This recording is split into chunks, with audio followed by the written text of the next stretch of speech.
BA द्वितीय वर्ष हिंदी ऐच्छिक विषय के छठे प्रश्न पत्र को हम आरंभ कर रहे हैं, जिसका शीर्षक है प्रयोजन मूलक हिंदी 1।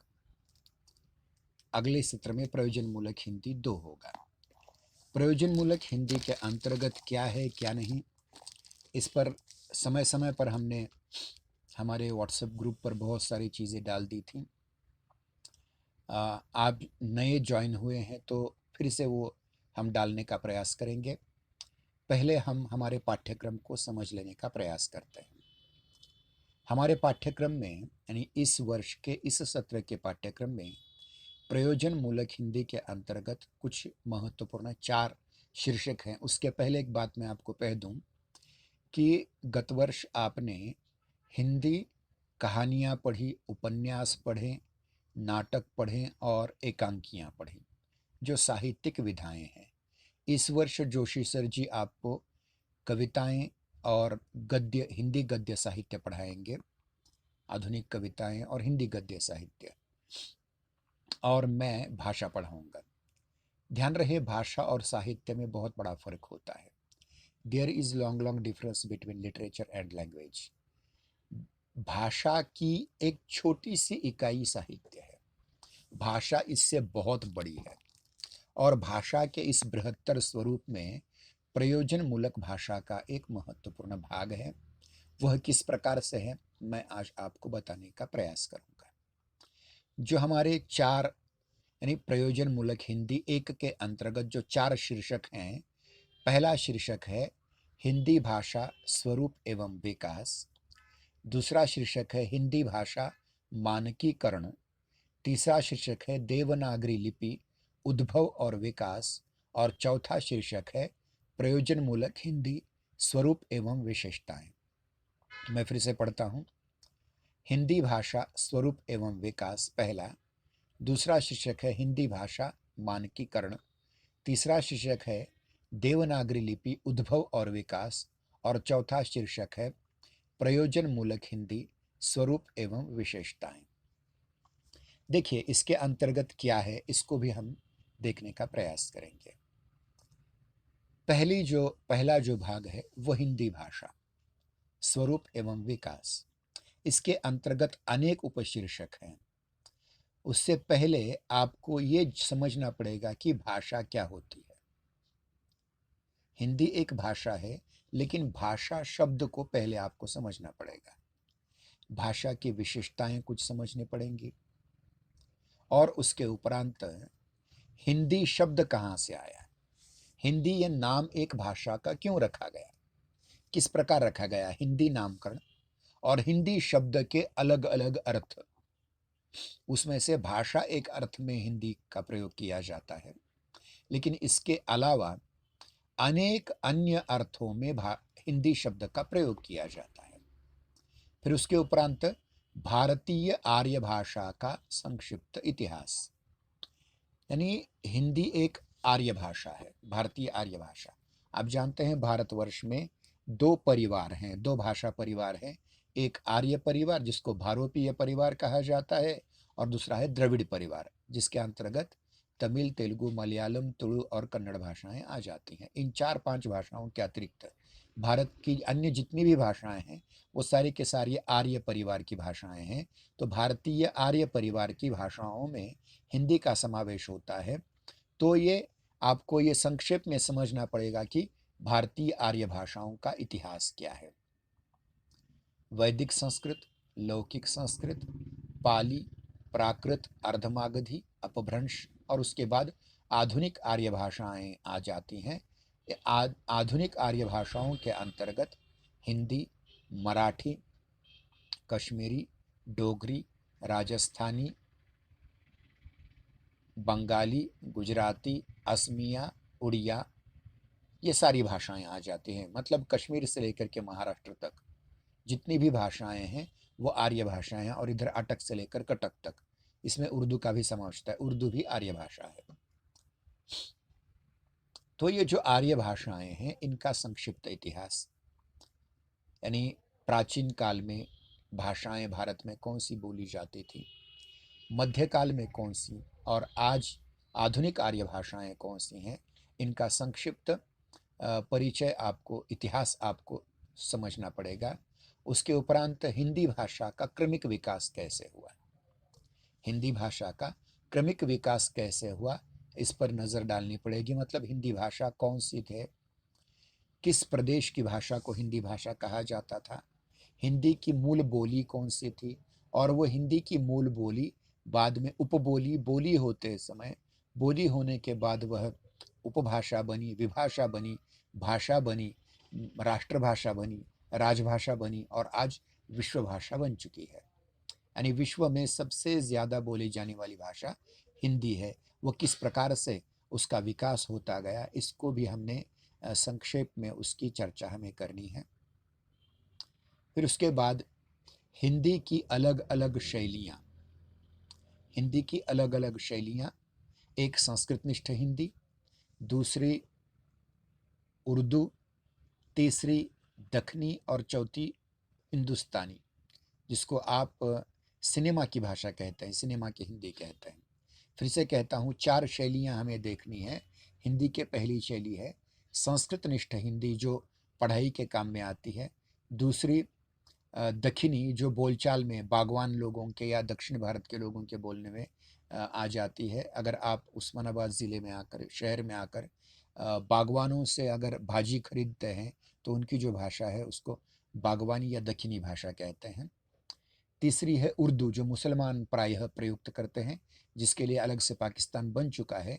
यह एक हिंदी की शैली है। और हिंदुस्तानी, जो उर्दू देवनागरी लिपि में लिखी जाती है, उसको हिंदुस्तानी कहते हैं, जिसमें प्रेमचंद लिखा करते थे, गांधी जी लिखा करते थे। वह भी एक महत्वपूर्ण शैली है हिंदी की। और उसके बाद आपको हिंदी की बोलियां पढ़नी है, समझनी है। हिंदी की बोलियों में खड़ी बोली हिंदी, उसके उपरांत कन्नौजी, उसके उपरांत बघेली, छत्तीसगढ़ी, अवधी, ब्रजभाषा, भोजपुरी, पहाड़ी हिंदी, नेपाली हिंदी, ये सारे हिंदी के जितने भी रूप हैं उन पर थोड़ा थोड़ा संक्षेप में प्रकाश डालना है। और उसके उपरांत हिंदी का अंतर्राष्ट्रीय परिदृश्य, अंतर्राष्ट्रीय दृष्टि से हिंदी कहाँ कहाँ पहुँच चुकी है। Mauritius, Fiji, Guyana, French Guiana, West Indies द्वीप, इंग्लैंड, अमेरिका, जापान, चीन, जर्मनी, अफ्रीका, दक्षिण अफ्रीका, रोडेशिया, जिसको आजकल जिम्बाब्वे नाम से जाना जाता है, केनिया। विश्व के प्रत्येक देश में हिंदी किस प्रकार पहुंच गई है, इस पर भी हमें विचार करना है। हिंदी का अंतर्राष्ट्रीय परिदृश्य भी आपको देखना है, समझना है। तो ये जो पहला भाग है, हिंदी भाषा स्वरूप एवं विकास, इसमें भाषा, भाषा का स्वरूप, भाषा की विशेषताएं, भाषा के लक्षण, उसके बाद हिंदी शब्द का नामकरण, हिंदी शब्द के अर्थ, भारतीय आर्य भाषाओं का संक्षिप्त इतिहास, हिंदी भाषा का क्रमिक विकास, हिंदी भाषा की शैलियाँ, संस्कृतनिष्ठ हिंदी, दखिनी, उर्दू और हिंदुस्तानी, और हिंदी भाषा का अंतर्राष्ट्रीय परिदृश्य। इतना बड़ा पाठ्यक्रम पहले शीर्षक के अंतर्गत है। दूसरा शीर्षक है हिंदी भाषा मानकीकरण। मानक भाषा, जिसको मराठी में प्रमाण भाषा कहा जाता है, अंग्रेजी में इसे स्टैंडर्ड लैंग्वेज कहा जाता है, वो हिंदी किस प्रकार की है उसको लेकर के हम चर्चा करनी है। इसमें आपको सबसे पहले मानक भाषा से तात्पर्य क्या है ये समझना पड़ेगा, यानी मानक भाषा का अर्थ क्या होता है ये समझना पड़ेगा। उसके बाद भाषा मानकीकरण की प्रक्रिया एवं पद्धति को समझना पड़ेगा। मतलब कोई एक भाषा मानक भाषा कैसे बनती है, स्टैंडर्ड लैंग्वेज कैसे बनती है, प्रमाण भाषा कैसे बनती है, उसकी पद्धतियाँ, उसकी प्रक्रिया को समझना पड़ेगा। ये 7 अलग अलग स्तरों पर चलती हैं, उसको हम बाद में डिटेल में समझने की कोशिश करेंगे। फिर उसके बाद मानक भाषा हिंदी, यानी आपने इसके पहले मतलब पहले शीर्षक के अंतर्गत हिंदी क्या है ये समझने का प्रयास किया, उसका इतिहास, उसकी शैलियाँ, उसकी बोलियाँ समझने का प्रयास किया। लेकिन इसमें आपको एक स्टैंडर्ड लैंग्वेज के रूप में, एक प्रमाण भाषा के रूप में, एक मानक भाषा के रूप में हिंदी का विकास कैसे हुआ, इस पर भी हमें चर्चा करनी है। मानक हिंदी के लक्षण क्या हैं, मानक हिंदी की विशेषताएं क्या हैं, मानक हिंदी की बहिर्गत विशेषताएं कौन सी हैं, मानक हिंदी की अंतर्गत विशेषताएं कौन सी हैं, इन पर विचार करना पड़ेगा। और मानक हिंदी की विकास यात्रा, ये मानक हिंदी कैसे विकसित होती गई, इस पर भी विचार करना पड़ेगा। इसको लेकर के भी हम चर्चा बहुत विश्लेषण में करेंगे। इसके सारे नोट्स आपको मिल जाएंगे, चिंता नहीं करनी है। अब देखिए कि भाषा पर आधारित हमने 2 टॉपिक देखे, लेकिन भाषा लिपिबद्ध होती है, इसलिए लिपि का विचार करना भी ज़रूरी है। इसलिए हमारा तीसरा शीर्षक आता है देवनागरी लिपि उद्भव और विकास। इस बारे में एक महत्वपूर्ण मैं सूचना देना चाहूँगा कि विश्व हिंदी दिन अर्थात 10 जनवरी 2021 के दिन दोपहर 3 बजे से लेकर के 6 बजे तक गूगल मीट पर ही हमारे महाविद्यालय के द्वारा एवं नागरी लिपि परिषद दिल्ली, इन दोनों के संयुक्त तत्वावधान में एक अंतर्राष्ट्रीय सेमिनार होने जा रहा है, जिसमें हमारे यानी हमारे प्रयास से कैलिफोर्निया अमेरिका, नॉर्वे, उसके उपरांत चेन्नई, बिहार, महाराष्ट्र, दिल्ली इत्यादि से बहुत बड़े बड़े विद्वान आ रहे हैं, जो देवनागरी लिपि और राष्ट्रीय एकात्मता इस पर चर्चा करेंगे। आप उसमें अवश्य शामिल हो जाएंगे। मैं इसी प्रकार, जिस प्रकार आज मैंने गूगल लिंक आपको दी है, उसी प्रकार से गूगल मीट की लिंक दी जाएगी, उसमें आप शामिल हो जाएं। हमारे महाविद्यालय का ये पहला अंतर्राष्ट्रीय प्रोग्राम है, आप उसमें शामिल हो जाएं। तो देखिए कि जी, हेलो, हाँ ज़रूर, ठीक है, ठीक है, अवश्य, धन्यवाद। तो देखिए कि देवनागरी लिपि, जिसमें हम केवल हिंदी भाषा ही नहीं लिखते, जिस लिपि में संस्कृत भाषा लिखी जाती थी, बौद्ध धर्म की पाली भाषा लिखी जाती थी, जैन धर्म की अर्धमागधी भाषा लिखी जाती थी, आज भी मराठी जिसमें लिखी जाती है, जिसमें हिंदी लिखी जाती है, साथ ही साथ डोगरी भाषा लिखी जाती है, और जिसके थोड़े बहुत परिवर्तन के साथ गुजराती, बंगाली, असमिया लिखी जाती है। तो ये देवनागरी लिपि बहुत महत्वपूर्ण लिपि है, इसका भी अध्ययन हमें करना पड़ेगा। तो अगला शीर्षक है देवनागरी लिपि उद्भव और विकास। ये देवनागरी लिपि बनी कैसे? जिस प्रकार हिंदी भाषा का इतिहास है, वैसे देवनागरी लिपि का भी इतिहास है। तो उसका विकास कैसे होता गया? उस सबसे पहले आपको समझना पड़ेगा कि भाषा और लिपि में क्या संबंध होता है। उसके बाद लिपि का तात्पर्य क्या है, लिपि का विकास कैसे होता गया। केवल भारत ही नहीं, दुनिया के अन्य देशों में भी लिपि का विकास कैसे होता गया, और हमारी भारतीय संस्कृति में जो सबसे पहली संस्कृति सप्त सिंधु की संस्कृति मानी जाती है, उसकी लिपि कौन सी है, ब्राह्मी खुरुष्टी लिपियाँ कैसे आई, इसका संक्षिप्त इतिहास हमें पढ़ना है। और फिर बाद में देवनागरी लिपि का विकास कैसे हुआ, ब्राह्मी लिपि से देवनागरी लिपि कैसे बनी, और देवनागरी लिपि की वैज्ञानिकता क्या है।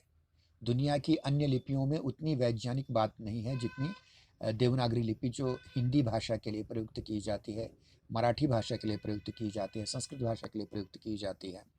वह देवनागरी लिपि कैसे विकसित होती गई, उसमें किस प्रकार से वैज्ञानिकता है, जिसमें स्वर और व्यंजन की अलग अलग बात है। देखिए, अंग्रेजी की रोमन लिपि में स्वर और व्यंजन आपस में मिलजुल करके आते हैं, उर्दू लिपि में भी मिलजुल करके आते हैं, लेकिन हिंदी में कैसे आते हैं? हिंदी में ही स्पर्श व्यंजन, अंतस्थ व्यंजन, ऊष्म व्यंजन कैसे हैं, इसको हम बहुत डिटेल में उसकी स्टडी करेंगे, उसका अध्ययन करेंगे। तो ये देवनागरी लिपि उद्भव और विकास, हिंदी भाषा और लिपि, लिपि तात्पर्य एवं विकास, देवनागरी लिपि उद्भव और विकास, देवनागरी लिपि के वैज्ञानिकता, देवनागरी लिपि के गुण और दोष और सुधार, ये सारा आपके पाठ्यक्रम में यहाँ पढ़ाया जाएगा। और चौथा जो प्रकरण है, अब हमारा सही पाठ्यक्रम शुरू होता है। अब तक हमने भाषा, हिंदी भाषा, भाषा हिंदी का मानकीकरण और देवनागरी लिपि पर चर्चा की, लेकिन जो हमारा चौथा महत्वपूर्ण तत्व है, उसकी ओर भी देखना ज़रूरी है, वह है प्रयोजन मूलक हिंदी स्वरूप एवं विशेषताएं। इसके अंतर्गत प्रयोजन मूलक भाषा का तात्पर्य क्या है, प्रयोजन मूलक भाषा की परिभाषा क्या है, प्रयोजन मूलक भाषा के लक्षण क्या होते हैं, प्रयोजन मूलक भाषा की विशेषताएं क्या होती हैं, इसको लेकर के चर्चा करनी है। और उसी आधार पर प्रयोजन मूलक हिंदी से तात्पर्य क्या है, प्रयोजन मूलक हिंदी की परिभाषा क्या है, प्रयोजन मूलक हिंदी के लक्षण क्या हैं, प्रयोजन मूलक हिंदी की विशेषताएं कौन सी हैं, बाह्य विशेषताएं कौन सी हैं, अंतरंग विशेषताएं कौन सी हैं, प्रयोजनमूलक हिंदी के प्रयोग क्षेत्र कौन से हैं, शिक्षा, संस्कृति, भाषण, राजनीति, विधि या कायदा, ये सारे प्रयोजनमूलक हिंदी के क्षेत्र आते हैं। कार्यालय आ जाते हैं, ये सारी चीज़ें। और उसकी छोटी मोटी प्रयुक्तियाँ, प्रयोजनमूलक हिंदी की प्रयुक्तियाँ, इन पर भी हमें चर्चा करनी है। तो बहुत लंबा पाठ्यक्रम है और मेरे ख्याल से ये तो ऑनलाइन चलता रहेगा, लेकिन मेरे ख्याल से अभी अभी ये प्रयास हम भी कर रहे हैं कि कोविड की जो अब उसका वैक्सीन आ रहा है और कोई अब डर नहीं रहा, आरपी कॉलेज, भोसले स्कूल वगैरह हमारे यहाँ शुरू हो चुके हैं, तो शायद 1 जनवरी से हमारी प्रत्यक्ष तासिकाएँ भी महाविद्यालय में शुरू हो सकती हैं। पक्का कह नहीं सकते, लेकिन शुरू हो सकती हैं। तो आप भी उसमें भी हर रोज़ आएँ। अगर नहीं आ सकते तो इस प्रकार से जो हम वीडियो बनाएंगे उसके लिंक डाल देंगे, उस लिंक के आधार पर आप उसकी पढ़ाई कर सकते हैं। और एक महत्वपूर्ण बात, जय हिंदी जय नागरी नाम का एक हमारा यूट्यूब चैनल है, उसको सब्सक्राइब कीजिए और लोगों को साझा कीजिए। उसमें हर रोज़ नए नए वीडियो हम डालते रहेंगे, जिसका प्रयोग आपके पढ़ाई के लिए अवश्य हो सकता है। तो ये बहुत महत्वपूर्ण बात मैं आपके सम्मुख रख रहा हूँ। देखिए, 9:20 बजे से हमारी तासिका शुरू हो चुकी थी, अब 9:50 होते आए हैं, लगभग 30 मिनट होते आए हैं। और 10 मिनट हैं हमारे बाकी, लेकिन मुझे और भी अन्य तासिकाओं की तैयारी करनी है। मैं थोड़ी देर में पीपीटी आपके पाठ्यक्रम की इसमें डाल दूंगा और उसके आधार पर आप उसका परीक्षा का स्वरूप भी आप समझिए। परीक्षा का स्वरूप हमारे आपकी परीक्षा ये 50 अंकों की होंगी, जिसमें पहला प्रश्न होगा 10 अंकों के लिए, दूसरा प्रश्न होगा 15 अंकों के लिए, तीसरा प्रश्न होगा 15 अंकों के लिए और चौथा प्रश्न होगा 10 अंकों के लिए। पहला लघुत्तरीय प्रश्न है जो संपूर्ण पाठ्यक्रम पर आधारित होगा। दूसरा प्रश्न जिसे बृहद यानी बड़ा बड़ा प्रश्न होगा, दीर्घोत्तरी प्रश्न होगा जो 15 अंक के लिए है। तीसरा प्रश्न भी 15 अंकों के लिए दीर्घोत्तरी प्रश्न होगा, लेकिन चौथा प्रश्न जो आपको होगा वो टिप्पणियाँ होंगी। उसमें 4 टिप्पणियाँ दी जाएंगी 5-5 अंक की, जिसमें से 2 को आपको लिखना है और प्रत्येक प्रश्न पर्याय में दूसरा प्रश्न होगा। तो इस प्रकार से आज हमने पाठ्यक्रम, संपूर्ण पाठ्यक्रम देखा।